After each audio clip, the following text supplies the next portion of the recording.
Hi, I'm Dr. Sarah Mitchell, a sleep consultant at Helping Babies Sleep. Hit subscribe to get more sleep tips coming your way.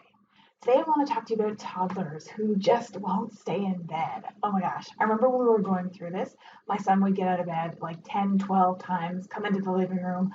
I was so frustrated. I mean, I'd bought him the Thomas the Train sheets, I'd read him all those 5 books. Why wouldn't he just stay in bed, right? My most recent client came to me with her 2-year-old and 10 months, who just would not stay in bed. And she contacted me because I'm going to lose it. I don't know. Have you ever felt that way? I sure have.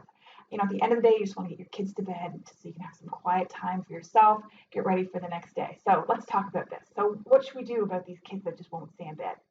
So, the first thing, let's talk about what we don't want to do. We don't want to use shame and threats. Shame is the feeling that I am bad, whereas guilt is the feeling that I did something bad. And threats, well, I think you know what threats are. So let's give an example. Good girls stay in bed, shame. If I don't stay in bed, I at my core am not good. We don't want them to think that. But often we use these tools because we don't know any better. I definitely used them at the beginning. I didn't know what I was doing. I was just desperate, right? Other things we do are say things like, if you don't stay in bed, you're not going to get your iPad tomorrow. And that's kind of a threat. I'm taking something away.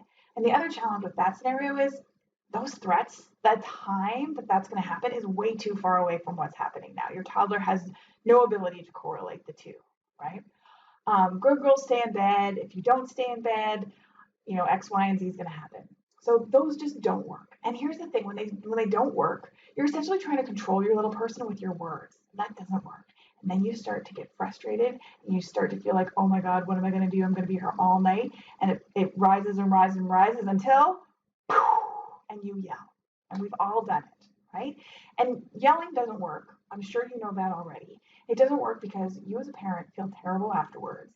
Your little one feels terrible. And now they wanted your attention before, they want it even more now, but now they have all these conflicting emotions around it because they're mad at you, they feel hurt, and they still want your attention. So we know that shame, threats, and yelling doesn't work. Okay, so what can we do?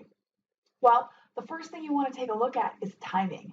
And I'm going to put a link below to get my toddler e-guide. It's going to give you help on the timing of sleep. Because I often find in my practice, I have people who are putting their kids either to bed too early or too late. And both of those scenarios will set you up to fail. Because the toddler that goes to bed too early, who isn't really ready to sleep, will spend a lot of time like talking, gazing, more prone to be getting out of bed because they're just not ready to sleep, right? And often what that looks like is a 3-year-old who's still napping, whose parents are trying to get them to go to sleep at 7:30. They're not ready to sleep until 9. Most kids drop the nap between 3 and 3.5. Definitely there's some earlier, definitely there's some later, but the most common sign of being ready to drop that nap is actually you don't go to bed till 9 or 9:30 at night or 10 or even 11. I've had lots of different scenarios in my practice. Okay. And then there's the kids that parents are keeping them up too long and they're going to bed too late.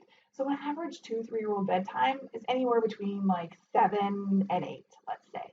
So kids who are going to bed at 9 tend to be overtired by that time unless they're 3 and still napping. Okay, so we're talking about 2-year-olds now that are going to bed at 9. They're so tired that they just want your attention so much. And then you get into this whole power play thing at bedtime where they want you to lie beside them and you don't want to go and you keep engaging and that just keeps it going along. So there's two other little pieces of advice here. Two things that throw toddlers and preschoolers off. Too many words. If you go to bed now, blah, blah, blah, blah, blah, blah, blah, blah, blah, blah, blah, blah. Too much, too much, too many options. Which of these 5 pairs of pajamas do you want to wear? Too much, right? Too much. You want this pajama or this pajama? Those little choices fill up their bucket. They make them feel empowered. So you want to have little choices in their bedtime routine to be filling up their bucket before you're going to take away the options because it's time for bed. Mommy's going to do the dishes. Night, night. And in my online class, Helping Toddlers Sleep, I teach you the full dialogue to be able to get out of the room but maintain your compassion and your bond with your toddler without having to lie there and have those snuggles, even though, I mean, they're wonderful, aren't they? But when it's going on an hour, it becomes too much. And to stop that feeling like you're losing control or that you're going to lose it.